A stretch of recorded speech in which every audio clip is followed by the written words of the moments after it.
At the Border, 1979, is what it says, a poem about being at the border in 1979, which is significant if you happen to have been there. And the poet is remembering this event, which leads to a number of clouded images and recollections. It's in the first person, and it contains direct speech, which gives it that kind of sense of reality. But because it's memory, and especially specifically the memory of a child, there's a fragmented sense and nature to this poem. This poem is meant to illustrate the helplessness of people within conflict, and the fact that they had left their country, taken refuge in another country, and were going back to their country, indicates that they are victims, and that the power of the state is greater than that of the individual. Having said that, there is a sense of patriotism, especially in the adults in the poem. They look at the land on the other side of the border through rose-tinted glasses. They think that it smells better, the roads are better, everything's better, because that is home, and home is really important. So there's a nationalist feel to this poem. A really important word throughout this poem is the word chain, which conjures up many images. You know, chains are used to constrain, to hold people back. Your prisoners, for example. Equally, at borders, this chain is used, this thick iron chain is used to separate two lands. And there's an artificial kind of there's a sense of it of that being artificial, in that countries don't just begin and end; they're continuous, and mankind imposes these boundaries on top of the natural world. And if we look at the word chain further down, so up here it's talking about divided by the thick iron chain. Later on, down here, the chain is removed to let us through. A man bent down and kissed his muddy homeland. The same chain of mountains encompassed us all. And the fact is that the natural chain, so the mountains that they recognise, those mountains encompass Iraq, Iran, all of those borderlands. And it's irrelevant where the physical chain was, the man-made chain, because home is home. And if the chain wasn't there, they wouldn't even consider one side to be better than the other. The fact that it is, that one's called something else and they're slightly different culture, it's really, really important to have that sense of home. But the use of this word structurally is really important, because it connects, it provides a link between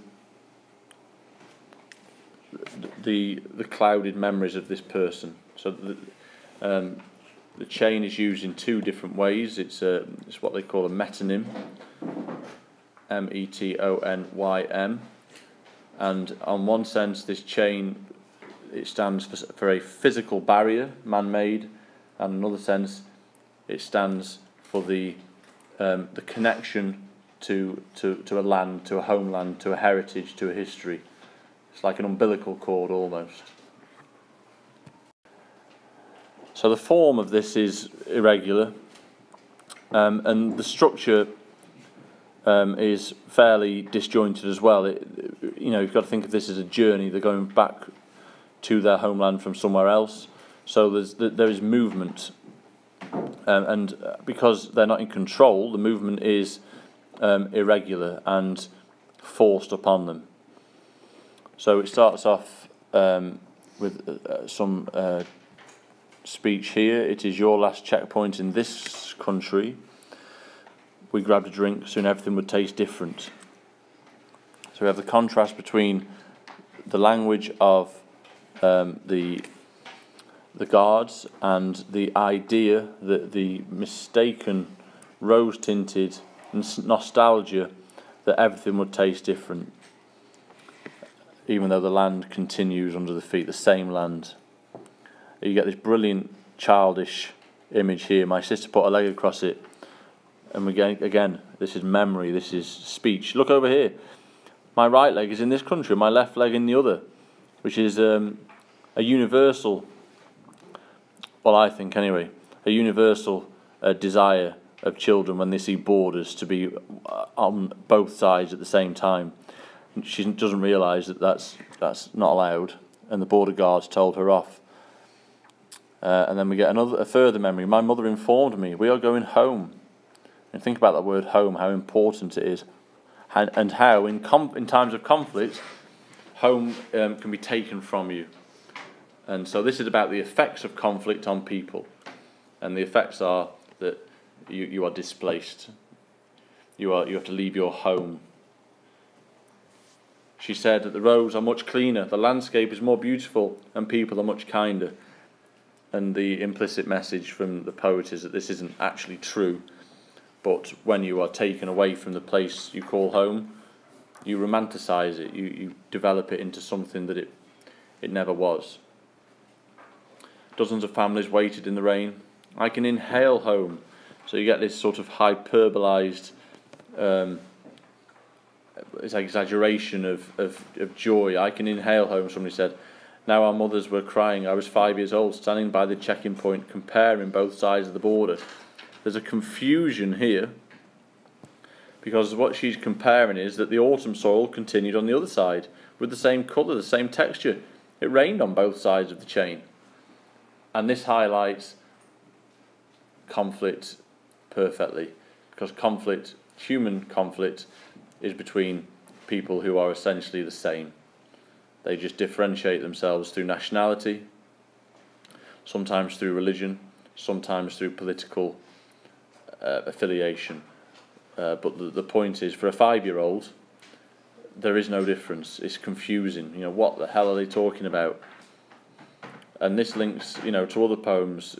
The right word, the use of a child in the right word, is there to prick our consciences and to make us realise how the futility of conflict. The same with other poems as well. We waited while our papers were checked, our faces thoroughly inspected. When the chain was removed to let us through, a man bent down and kissed his muddy homeland. The same chain of mountains encompassed us all. But we have the sense here that even though the poet's confused as a 5-year-old, and perhaps still now is confused looking back, nationality is important to people. And the man kissed the muddy homeland as though he'd entered into some other realm, something better. And I think that there's an implicit criticism of this, because it's this sort of nationalism that leads to conflict. The idea that your land is better than somebody else's land. And you could relate this to next to, of course, God, America, I, because, or even flag, because it's those symbols of nationality, the songs, the flag, that people invest so much emotional and sometimes intellectual time into, and yet what the poet's saying as a 5-year-old is, what's the difference? What's the problem? So the conflict is in the poet's memory. The conflict is in the conflict between nationalism and a world view, which is that we're all the same. And the conflict is the effect of conflict on people and the way in which it displaces and moves people and makes them into passive receptors of fate So here, we waited while our papers were checked, our faces thoroughly inspected.